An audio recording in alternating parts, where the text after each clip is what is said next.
네, 할렐루야. 우리 다 같이 일어나셔서 주기도문으로 예배 시작하시겠습니다. 네, 주기도문 하시겠습니다. 하늘에 계신 우리 아버지, 아버지의 이름을 거룩하게 하시며 아버지의 나라가 오게 하시며 아버지의 뜻이 하늘에서와 같이 땅에서도 이루어지게 하소서. 오늘 우리에게 일용할 양식을 주시고 우리가 우리에게 잘못한 사람을 용서하여 줄 것 같이 우리 죄를 용서하여 주시고 우리를 시험에 빠지지 않게 하시고 악에서 구하소서. 나라와 권능과 영광이 영원히 아버지의 것입니다. 아멘.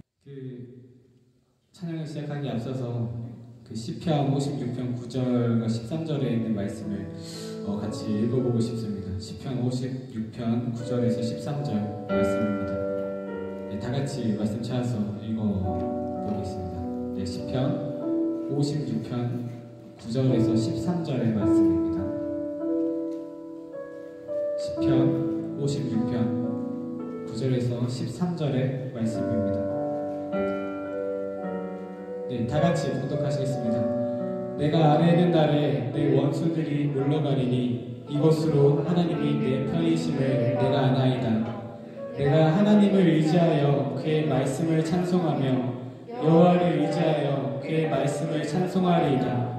내가 하나님을 의지하였은즉 두려워하지 아니하리니 사람이 내게 어찌하리이까. 하나님이여, 내가 주께 서원함이 있사온즉 내가 감사제를 주께 드리리니 주께서 내 생명을 사망에서 건지셨습니다. 주께서 나로 하나님 앞 생명의 빛에 다니게 하시려고 실족하지 아니하게 하지 아니하셨나이까. 아멘. 다윗의 이러한 고백은 블레셋 사람에게 잡혔을 때 고백했던 하나님이 내 편이시라는 확신을 가진 고백이었습니다.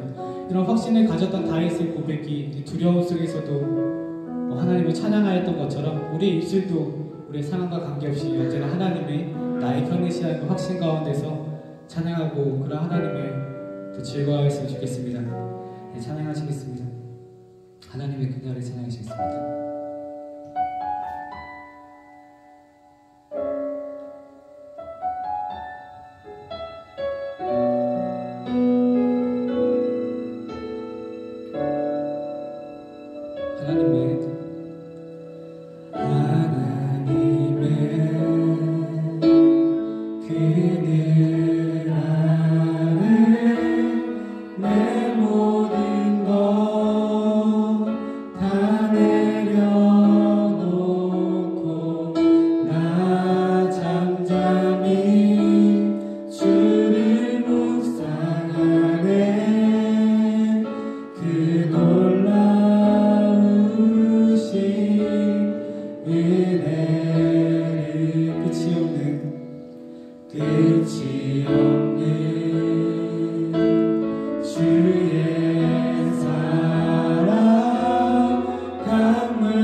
새롭게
주시고 모든 축복 주신 주님 찬양하리.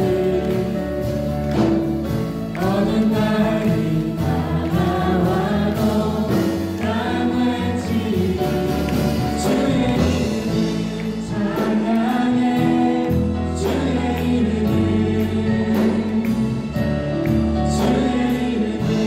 찬양해. 영화로운 주 이름 찬양. 주 찬양. 주 이름 찬양.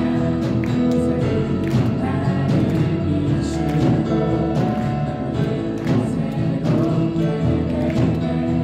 주님 찬양. 주 이름 찬양.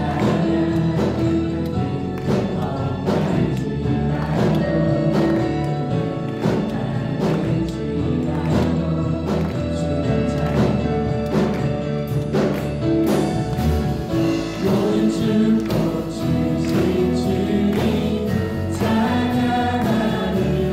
어느 날이 다가와도 난 외치리 주의 이름 찬양해.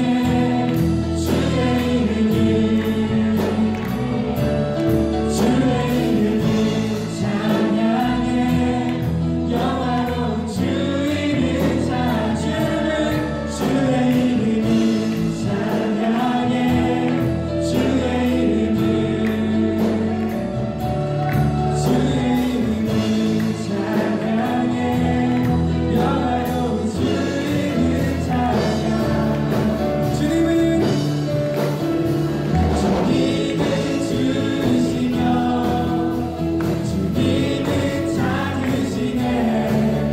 내 맘에 하는 말 주 찬양합니다. 주님은 주시며 주님은 찾으시네. 내 맘에 하는 말 주 찬양합니다. 주의 이름 찬양해.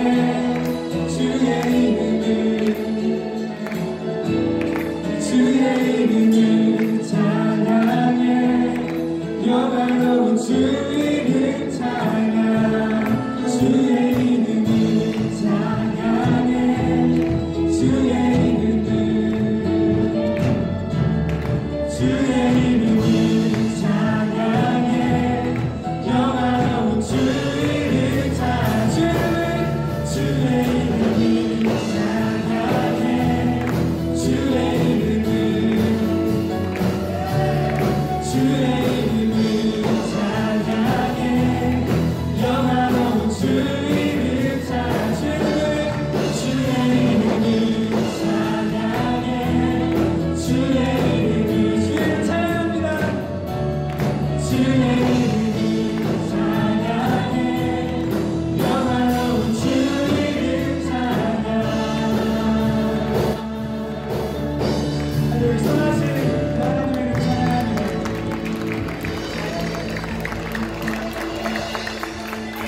시편 23편 6절의 말씀은 다윗은 하나님께 이렇게 고백합니다.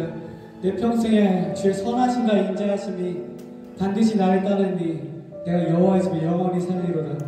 우리 이러한 고백이 우리 입술 속에서 계속해서 일어나기 소망합니다. 그런 확신 가지고 이 시간 우리 함께 하신 주의 선하심과 주의 인자하심과 주의 자비로우심과 우리의 하나님 되신 우리의 편이 되어주신 우리 하나님의 깊은 마음으로 찬양하기 소망합니다.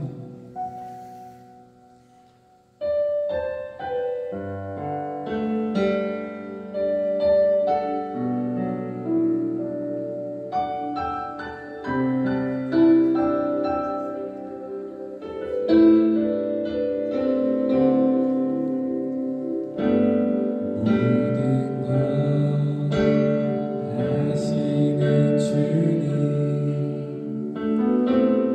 내 삶의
지존자의 은밀한 곳에 거주하며 전능자의 그늘 아래에 사는 자여, 나는 여호와를 향하여 말하기를 그는 나의 피난처요 나의 요새요 내가 의뢰하는 하나님이라 하리니, 이는 그가 너를 새 사냥꾼의 올무에서와 심한 전염병에서 건지실 것이미로다.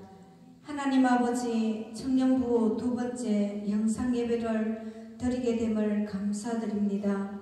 하나님, 코로나19 전염병으로 인하여 이 지구촌 일상생활이 마비되고 있습니다.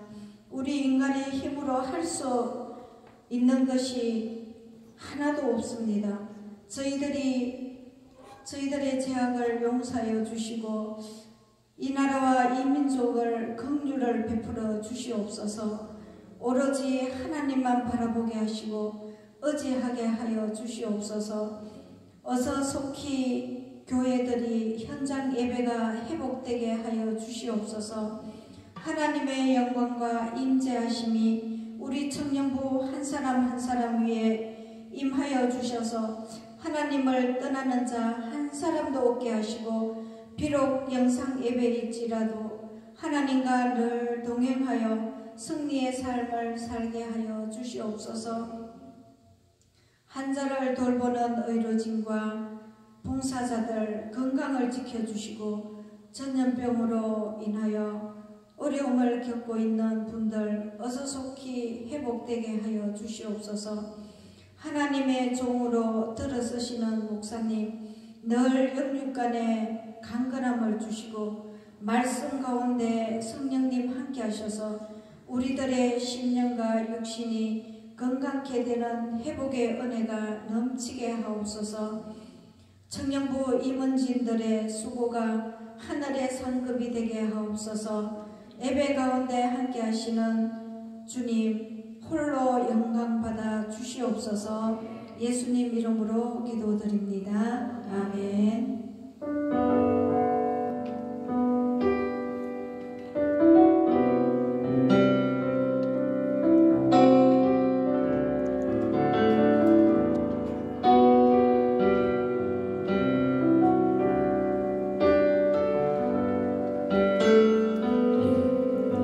제가 요한복음 말씀을 가지고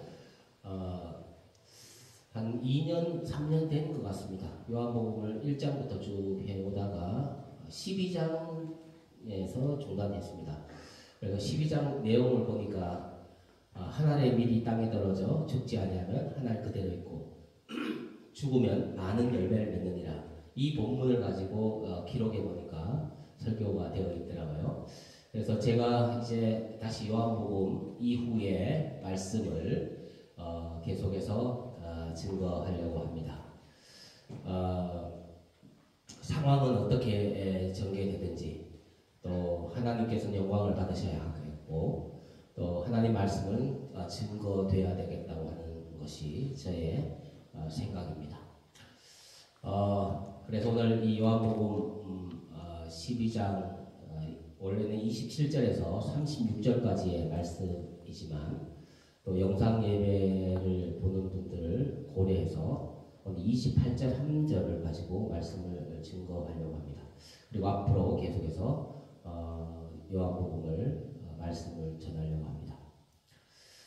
여러분, 그 칼 바르트라고 하는 신학자가 있는데 이분이 했던 말이기도 합니다. 한 손에는 성경을, 다른 한 손에는 신문을, 요즘 말하면 뭐 인터넷도 될 수 있고 세상의 뉴스도 될 수 있습니다. 우리 그리스도인들은 두 개의 책을 가지고 있어야 되는데, 하나는 성경책이라는 것과 또 하나는 이 세상이라고 하는 이 책입니다. 우리는 이 두 책을 잘 읽어내어야 합니다. 그런 의미에서 우리가 이 땅에 사는 이 세상에서 돌아가는 것들에 대해서 전혀 무관심한다는 것은 하나님의 뜻이 아닙니다. 하나님은 이 세상, 어지러운 세상, 힘든 세상 속으로 오셨습니다. 이 절망적인 이 세상 속에 주님께서 인카네이션, 구체적으로 이 땅에 오셨기 때문입니다. 여러분 지금 여러분들은 뭐를 보고 계십니까? 지금 이 시대를 보십시오. 여러분은 무엇이 눈에 들어옵니까? 영적인 눈을 열어서 이 시대를 보고 이 국가를 보고 이 사회를 영적인 렌즈를 가지고 한번 보십시오. 무엇이 보입니까? 여러분 이 코로나 사태로 무엇을 잃어버리셨습니까? 잃어버렸던 가정이 되찾아지기도 하고 또 잃어버렸던 건강이 또 되찾아지기도 하고 확인되기도 하고 그렇습니다. 가장 많이 잃어버려진 것은 직장이라고 생각합니다. 오늘 아침에 제가 뉴스를 잠깐 보았는데 미국의 이제 실업률이 26%, 그 26%는 엄청난 것이죠. 이게 직장을 잃어버리는 사람들이 생기게 됐다고 하는 것이죠. 점점 더 늘어날 것입니다. 그리고 아프리카에 드디어 아프리카 이 병원균을 이겨낼 만한 시설이 전혀 되어 있는 아프리카에 이게 서서히 이게 코로나가 이제 시작되고 있다고 하는 이런 우려 섞인 소식이 들려주고 있습니다.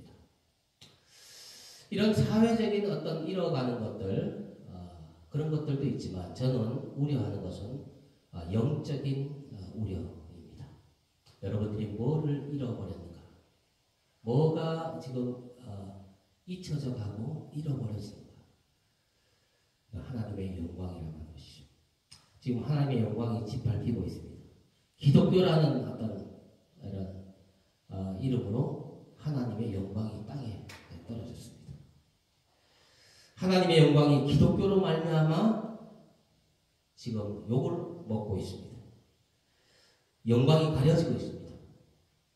그 기독교 속에는 여러분과 저도 포함되어 있습니다. 이 책임은 우리가 함께 져야 합니다. 그 기독교는 다른 기독교가 아닙니다. 우리와 같은 형제들입니다. 소돔과 고모라 성이 죄가 많아서 멸망한 것이 아니라 의인이 10명이 없어서 멸망했다는 사실입니다. 요나가 탔는 배가 요나 한 사람 때문에 그리스도인 한 사람 때문에 그 배가 위험에 노출되어 있고 좌초될 위험에 놓여 있다고 하는 사실입니다. 지금 우리가 되찾아야 할 것은 뭡니까? 하나님의 영광입니다. 하나님의 임재입니다. 우리가 회복해야 할 것이 무엇입니까? 바로 하나님의 영광이고 하나님의 임재입니다. 그런데 오늘 말씀은 참 신비한 말씀이 있습니다. 오늘 28절 읽었지만 십자가를 하나님의 영광에 비유하고 있습니다. 여러분 십자가가 뭡니까? 인간적으로 보면 실패한 상징 아닙니까? 세상적인 가치관으로 보면 십자가는 절망이요, 낙심이요, 실패요, 죽음입니다. 그렇지 않습니까? 여러분도 만약에 그런 눈으로 십자가를 바라본다면 여러분들은 성경을 모르는 사람입니다. 하나님을 모르는 것입니다. 여러분 만일 여러분이 열심히 공부했는데 성적이 떨어지고 원하는 대학에 입학하지 못하고 취업에서 실패하고 이성교제에서 실패하고 나이가 많도록 결혼하지 못하고 돈을 벌지 못한 여러분들의 존재가 있다면 여러분은 그것이 하나님께 영광이 가려지는 것입니까? 하나님의 영광이 안 되는 것입니까? 이런 사람 다 실패자입니까? 여기에 역설이 있습니다. 기독교의 역설이 있습니다. 여러분 하나님께 영광이 되고 영광이 되지 않는 것은 어떤 삶의 어떤 결과가 아닙니다. 우리의 삶의 방향입니다. 우리의 삶의 방향이 하나님께 집중되어 있냐, 하나님의 영광이 있냐, 하나님의 임재에 집중되어 있냐, 하나님과 함께 동행하는 임마누엘이 있냐, 여기에 따라서 하나님께 영광이 되고 영광이 되지 않는 것이 거기에 있습니다. 삶의 방향이 있습니다. 여러분 지금 삶의 방향이 지금 흐트러져 있습니까? 모든 일을 할 때마다 하나님의 영광을 구하십시오. 너희는 먹든지 마시든지 무엇을 하든지 하나님의 영광을 위해서 한다. 여러분 삶의 동기, 일의 동기, 삶의 목적, 일의 목적 다 하나님의 영광에 초점이 맞춰져 있어야 합니다.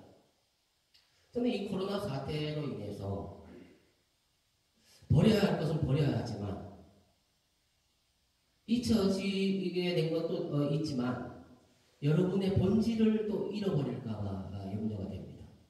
여러분 그런 말이 있습니다. 목욕물을 버리다가 아이까지 버린다는 말이 있습니다. 여러분 아이를 목욕시키죠. 그리고 아이에게서 이런저런 이물질이 나오고 아이를 깨끗하게 씻기 위해서 물이 더러워졌지 않습니까? 물을 버리다가 아이까지 버린다라는 말이 있습니다.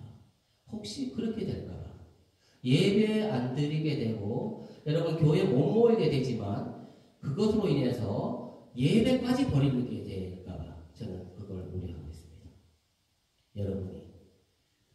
여러분 모여서도 하나님의 임재가 없으면 모이는 것이 다 무슨 소용이 있겠습니까? 집에 있더라도 길을 가다라도 직장에 있더라도 하나님의 임재와 하나님의 영광 가운데 있으면 그것이 예배가 되고 하나님께 영광이 되지 않습니까?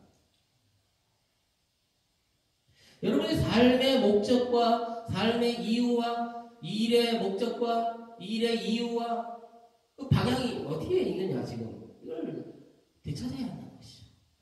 혹시 여러분 2달 동안 교회에 못 나오게 되면서 교회에 못 나오는 것까지는 괜찮은데 예배까지도 버려버릴까 예배까지도 흐트러질까 저는 그것을 우려하고 있습니다.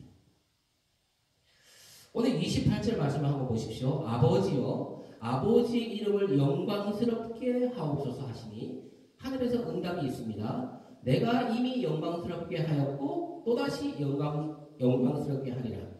미래 이게 십자가죠. 여러분 이 예수님의 기도 중에 들려온 음성입니다. 예수님은 기도하셨습니다. 아버지의 이름을 영광스럽게 하옵소서. 아버지가 영광을 받으시옵소서. 주의 이름 높임을 받으시옵소서. 영광을 받으시옵소서. 하늘에서 음성이 들렸습니다. 내가 영광스럽게 하였고 너를 영광스럽게 하리라. 여기서 내가 이미 영광스럽게 하였다는 것은 지금까지 예수님의 모든 사역을 통해서 하나님이 영광을 받으셨다는 것입니다. 여기서 중요한 것이 있습니다.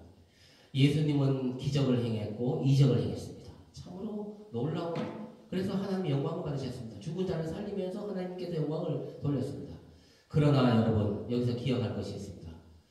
예수님이 하셨던 사역들이 모두 다 성공적이었고 모두 다 아름답게 이루어졌고 모든 것이 다 성취되었고 그렇게 됐습니까? 그렇지 않습니다. 가룟 유다를 보십시오. 예수님이 실패하셨습니다. 제자 양육에 실패하셨습니다. 베드로를 보십시오. 베드로의 배반은 어떻게 해석할 것입니까? 여러분 고난이 없었습니까? 예수님의 사역 가운데 고난이 있었고 어려움이 있었고 아픔이 있었고 평탄치 않았습니다. 바리새인들의 공격이 있었고 빌라도의 잘못된 판단이 있었고 여러분 수많은 군중들의 십자가에 못 박으라고 하는 그런 외침이 있었습니다. 예수님이 사명을 감당하시면서 고난이 없지 않았습니다. 빌라도의 심판과 군중의 외침이 있었습니다. 마지막으로 겟세마네 동산에서 기도하실 때 응답됐습니까? 원하는 대로 응답되지 않았습니까? 이걸 어떻게 설명할 것입니까? 그렇지만 예수님의 삶의 방향은 항상 하나님의 영광, 하나님의 임재, 하나님께 초점이 맞춰져 있었기 때문에 그것을 실패라고 보지 않습니다. 하나님은 영광 받으신 것입니다. 지금 아버지께서 이렇게 말씀하십니다. 내가 이미 영광 받았다. 영광스럽게 하였다. 하나님의 영광을 드러내는 것은 일을 잘하고 못하고가 아닙니다. 일을 성공했냐 실패했냐가 아닙니다. 잘 마무리됐냐 아닙니다. 우리는 여기에 많은 신경을 쓰고 있습니다. 그래서 일이 실패로 끝나면 하나님 영광 안 받았다고 생각합니다. 십자가를 보십시오. 십자가는 하나님께 영광을 도저히 받을 수 없는 상황 아닙니까? 절망 아닙니까? 죽음 아닙니까? 실패 아닙니까? 그럼에도 불구하고 하나님의 영광 받으시는 것은 가장 영광스러운 절정의 십자가라고 오늘 말씀에 주고 있습니다. 영광을 받으셨습니다. 이것은 우리에게 엄청난 역설과 반전을 말씀에 보여주고 있습니다. 여러분이 가지고 있는 실패, 여러분의 부족함, 여러분의 아픔, 여러분의 외로움, 여러분의 근심, 걱정, 두려움, 불안한 마음, 이 모든 것들은 십자가에서 하나님의 영광으로 바뀌어질 거라고 하는 사실입니다. 할렐루야.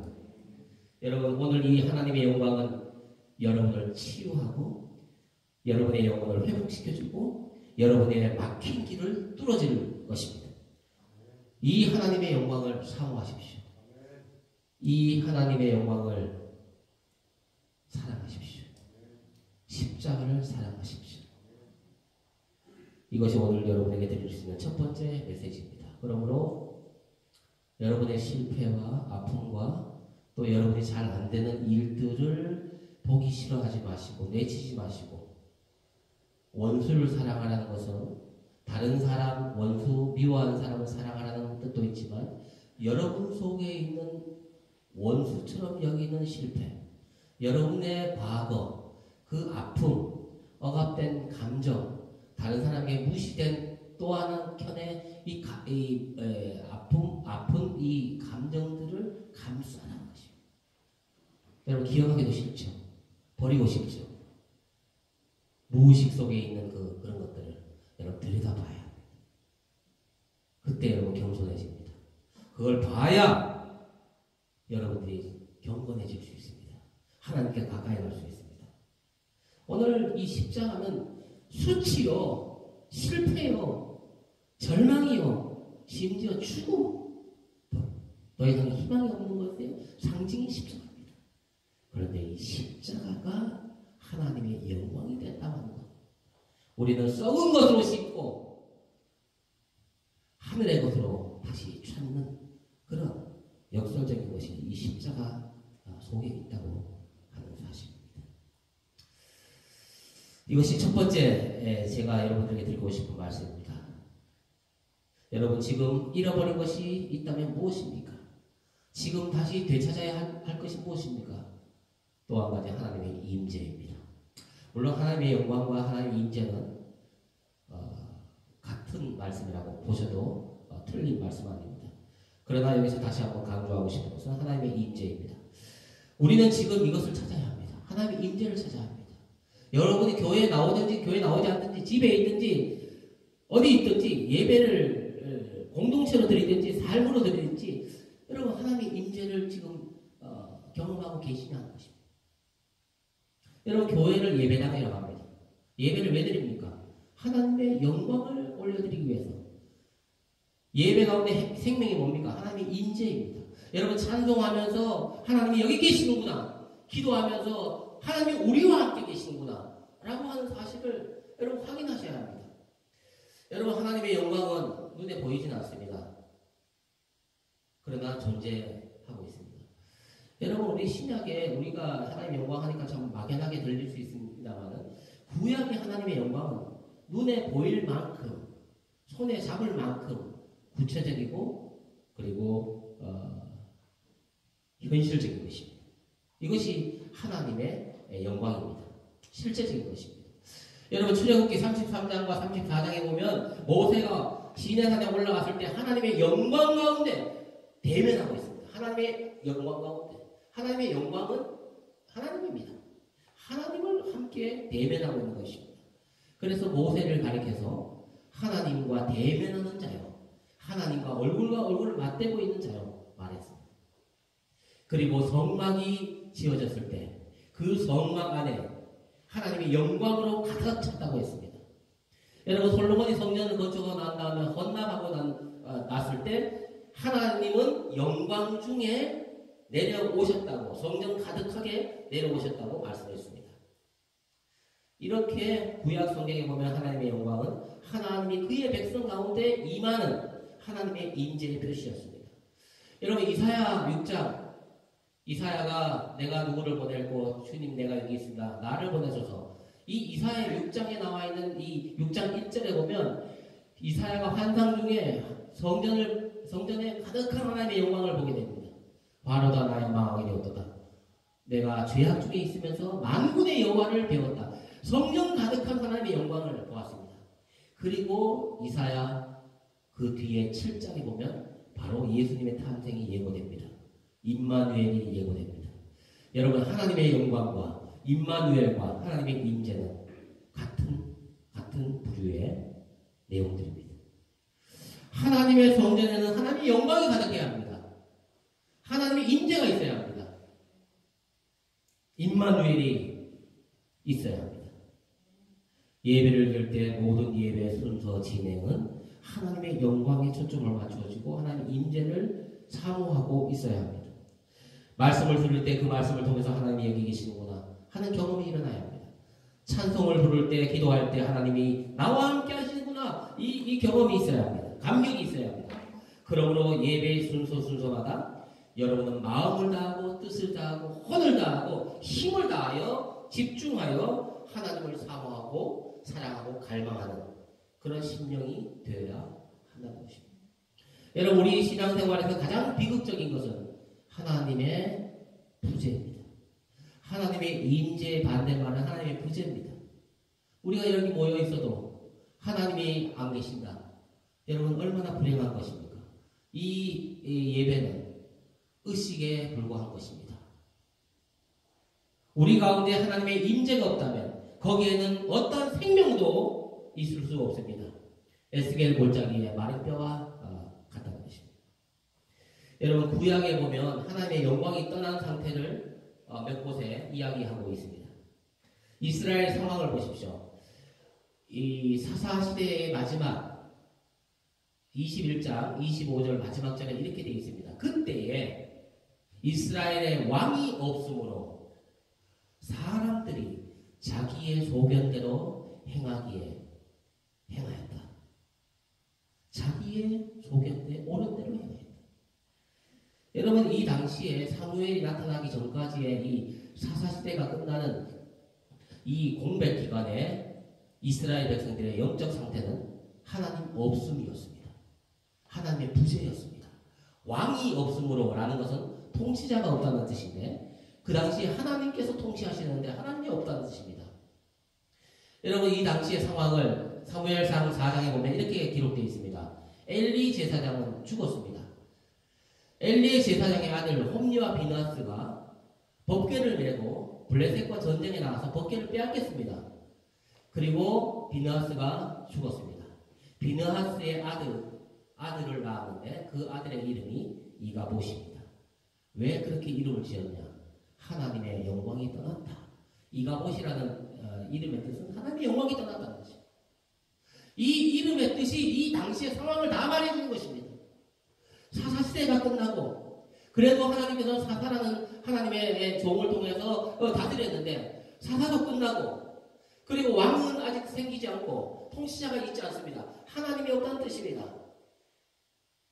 이러니까 사람들은 자기 옳은 대로 각자 알아서 살아가는 것입니다. 그냥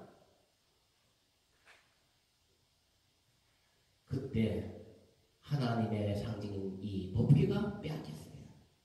법궤를 빼앗겼다는 것은 잃어버렸다는 것은 곧 하나님을 잃어버렸다는 것입니다. 법궤는 전쟁용으로 수단화할 수 있는 것이 아니라는 것입니다. 하나님의 임재를 수단화해서는 안 되는 것입니다. 여러분의 영광을 위해서, 여러분의 영광을 위해서 하나님의 영광을 그렇게 여러분 취하면 안 된다는 것이죠. 성경은 그 이유를 이렇게 말했습니다. 하나님의 영광이 떠났다는 것을 이렇게 말했습니다. 사무엘상 4장 22절에 하나님의 궤를 빼앗겼으므로 법궤를 빼앗겼으므로 영광이 이스라엘에서 떠났다. 법궤가 빼앗겼다는 것은 곧 하나님의 부재 상태가 되었다는 것입니다. 여러분, 법궤를 빼앗겼다는 것은 하나님을 잃어버렸다는 것입니다. 하나님을 잃어버렸다는 것은 하나님의 영광이 이미 떠났다는 것입니다. 하나님의 영광이 떠난 마당에 남는 것이 무엇입니까? 삶의 무의미와 불안과 공포와 두려움, 외로움, 인간의 소외 이런 것들만 남은 것입니다. 여러분들이 혹시 신앙생활에 죄를 짓고 범죄하고 하나님을 떠나 있는데 불안하지 않고 외롭지 않고 걱정되지도 않고 양심의 가책도 느껴지지 않는다면 여러분 다시 한번 여러분이 하나님 백성인지를 확인하셔야 합니다. 나와 함께 하시는지를 확인하셔요. 그런데 여러분들이 어느덧 신앙생활을 잘 못하게 되는데 막 양심의 가책이 느껴져요. 뭔가 공허하고 외로움이 찾아오고 불안하고 두려움이 있고 건강한 것입니다. 여러분 그래야 됩니다. 하나님이 떠났는데 하나님이 없는데도 하나님 임재가 없는데도 불구하고 편안하다? 아무 문제가 없다? 이것이 위험한 것입니다. 이것이 더 불안한 것입니다. 여러분은 지금 무엇을 잃어버렸습니까? 무엇을 빼앗겼습니까?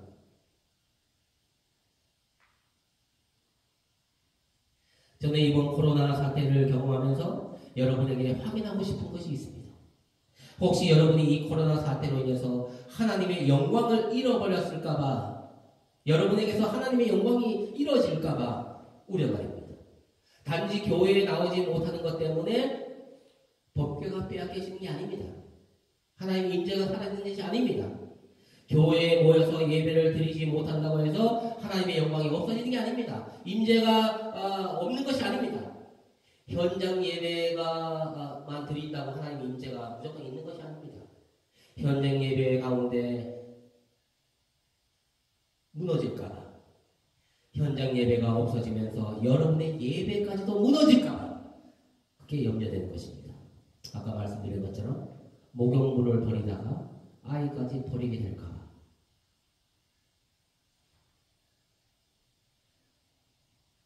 스스로 대답해 보시기 바랍니다.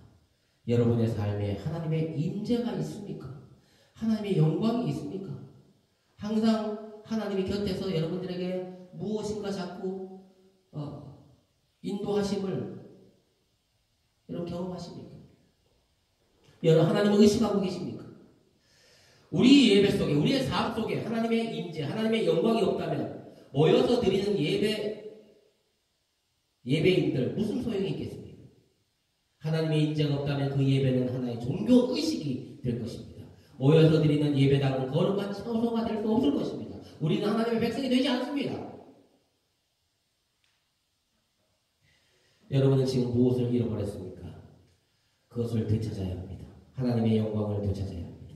하나님의 임재를 사모해야 합니다. 예배가 회복돼야 합니다. 장소가 아닙니다. 영으로 드리는 예배, 삶으로 드리는 예배가 여러분에게 있느냐 하는 것입니다. 이번 코로나 사태를 통해서 여러분이 진짜 삶으로 평상시에 예배를 드렸는지 안 드렸는지를 확인하는 놀라운 바로메타, 이 잣대가 이번 시험하는 기간이 됐을 것입니다. 저는 그렇게 봅니다. 여러분이 평소에 여기 나와서 예배를 제대로 드렸다면 삶으로서의 예배 드리는 것이 지금 이어졌을 것입니다. 여러분이 그동안에 드렸던 공동체 예배를 형식적으로 드리고 그리고 제대로 드리지 않았다면 평상시에 삶으로서 드리는 예배 다 무너질 것입니다. 지금은 삶으로서 드리는 예배가 확인되는 그런 시간이기 때문입니다.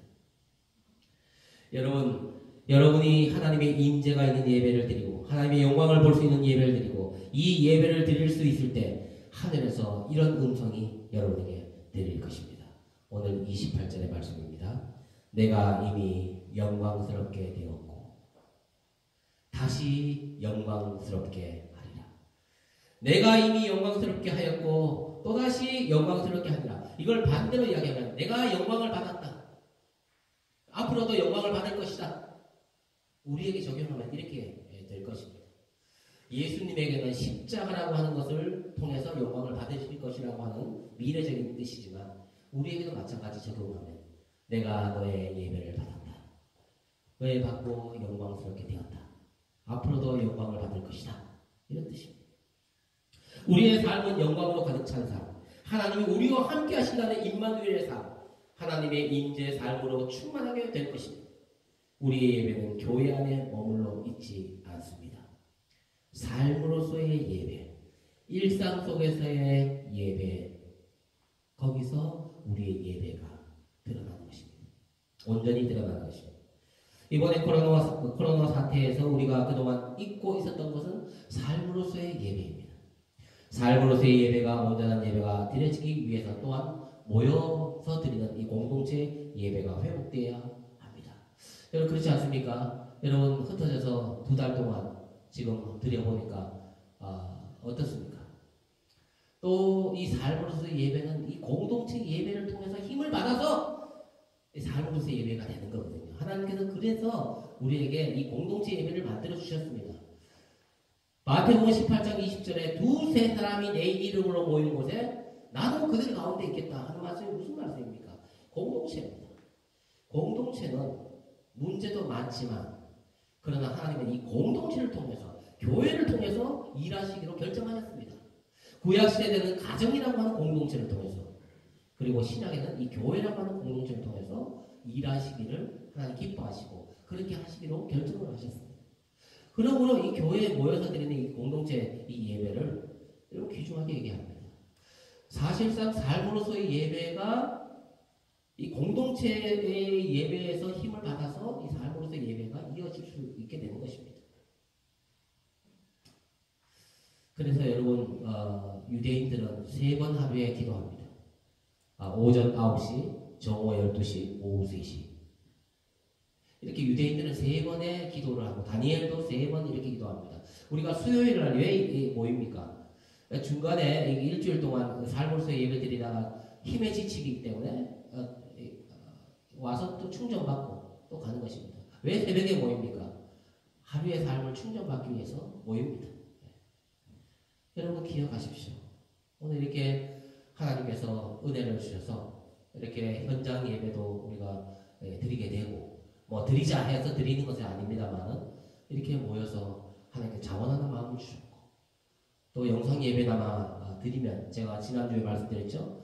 영상이지만 비록 영상이지만 그곳에서 여러분 하나님의 임재를 경험할 수 있습니다. 충분히 여러분의 마음입니다. 여러분이 영으로 드리냐 교회에서 어떻게 해주는 게 아닙니다. 여러분이 그 주체적으로 주도적으로 자원하는 마음으로 참여함으로써 이 예배가 진행되는 것입니다. 이런 의미에서 이제 코로나도 사그러들고 있습니다. 준비하셔서 여러분 현장으로 나오셔서 예배에 함께 드리기를 요청합니다. 이제 앞으로 우리 교회에서 또 결정하는 대로 4부 예배가 이렇게 또 오픈될 것이며 그렇게 멀지 않을 것입니다. 어쨌든지 여러분 빨리 준비하셔서 또 공동체 예배에 나오실 준비를 하실 수 있기를 바랍니다. 우리 이 시간 함께 찬양하도록 하겠습니다. 주님의 영광 나타나셨네. 우리 이 찬양으로 기쁜 마음으로 하나님의 영광을 사모하고 하나님의 임재를 사랑하고 십자가를 사랑하고 임마누엘 되신 그 예수님을 찬양하는 그런 귀한 찬양이 되기를 바랍니다. 주님의 영광 나타나셨네. 찬양하겠습니다.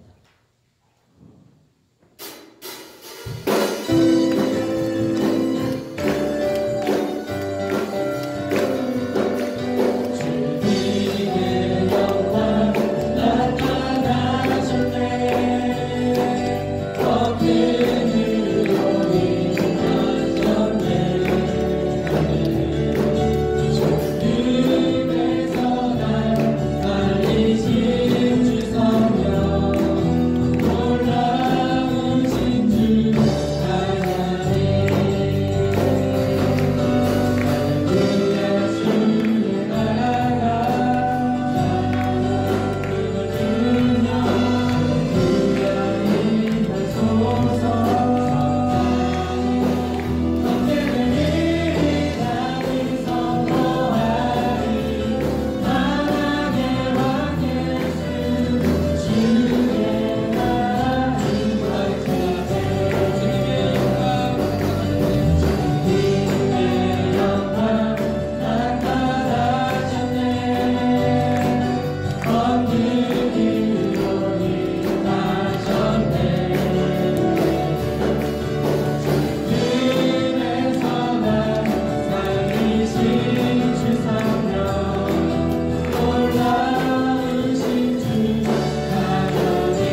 모르겠습니다만은 우리 서로 인사를 앞뒤로 나누겠습니다. 악수는 당분간 정부 시책에 따라서 하지는 못하지만 우리끼리 사랑합니다. 우리 인사하겠습니다. 주한의 사랑합니다. 반갑습니다. 네, 가정에서 보시는 분들은 옆에 누가 계신지 모르겠지만 인사해 주시기를 바랍니다. 여러분 어쨌든지 움츠렸던 또 우리의 마음들을 다시 한번 펼치고 진취적으로 또 적극적으로 하나님 보호자 앞으로 나아갈 수 있는 여러분 되시길 바랍니다. 우리 마지막 우리 파송의 찬양 같이 찬양하시고 우리 세상으로 나가겠습니다.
지금은 우리 주 예수 그리스도의 은혜와 하나님 아버지의 사랑하심과 성령님의 감동과 마하심이 어디에 있든지 하나님의 영광을 구하며 삶의 방향, 일의 목적이 다 하나님의 영광, 하나님께로 향하여 있고 그리하여 하나님께로부터 내가 너의 영광을 받았다. 앞으로 너의 영광을 받을 것이다. 말씀하시는 그 음성을 사모하며 십자가를 사모하며 우리의 모든 실패와 모든 아픔과 모든 고통과 두려움과 불안 이 모든 것들이 십자가에서 영광으로 바뀔 것을 기대하며 우리의 삶은 늘 반전에 반전을 더하며 하나님의 영광을 위하여 살아가고자 마음을 결심하는 주의 백성들 위해 이 영상을 통하여 하나님의 임재를 또 경험하는 주의 사랑하는 자녀들 위해 학업과 직장과 취업과 준비하는 모든 일마다 일 위해 지금부터 영원토록 함께 하시기를 간절히 축원하옵나이다. 아멘.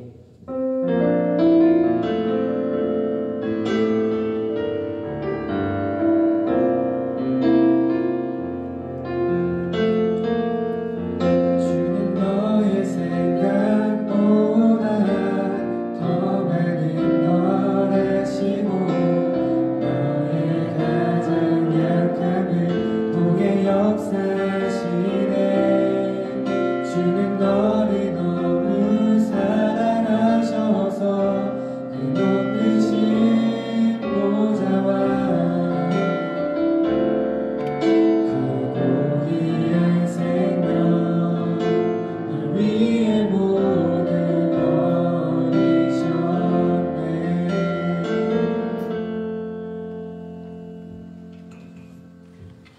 Bless you.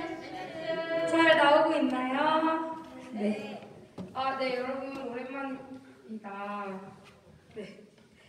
저희 또 이렇게 두 번째로 영상 예배를 드리게 되었습니다. 네. 서로 또 집에서 예배 드리시는 분도 계실 거고, 지인분들과 함께 예배 드리시는 분들도 있을 텐데, 집에서 드린다면 가족에게 찾아가서, 그리고 또 친구와 함께 드리고 있다면 친구에게 서로 다시 한번 블레스 유 인사하는 시간을 가져볼까요? 블레스 유! 블레스 유! 네. 서로를 축복하는 저희가 됐으면 좋겠습니다. 첫 번째 광고입니다. 첫 번째 광고는 저희 저번 주와 동일하게 계속 이렇게 당분간은 예배가 드려질 예정입니다. 영상으로 드려질 거고, 저번에도 광고했다시피 꼭 영상 예배여도 머리 감고 옷 갖춰 입고 경건한 마음으로 성령님과 함께 예배를 드리셨으면 좋겠습니다. 그리고 두 번째 광고입니다. 저번 주와 또 마찬가지로 우리가 서로 얼굴은 마주 보지 못할지라도 예배가 끝나면 단원들에게 단톡에 축복한다고도 남겨주시고, 나는 이렇게 살고 있다고도 남겨주시고, 서로 근황을 공유할 수 있는 시간이 되었으면 좋겠습니다. 그리고 세 번째로 저희 이제 목요 집회가 또 포항노회에서 주최하는 목요 집회가 드려지게 됩니다. 이번에는 장소가 포항 장성교회가 아니라 달전 제1교회로 장소가 옮기게 되었고, 날짜와 다른 것들은 포스터를 따로 또 보내드릴 예정이니까 그거 참고하시면 되겠습니다. 네 번째 광고는 스티그마가 팀원을 모집하고 있습니다. 스티그마에 이렇게 함께 서서 찬양하고 싶으시다든지 아니면 악기로 섬기고 싶으신 분들은 여기 계신 장지훈 형제에게 문의를 해주시면 되시고, 전화번호는 각 줄기에게 물어보시면 되겠습니다. 다음 주도 머리 감고 옷 차려입고 경건한 모습으로 뵙겠습니다. Bless you!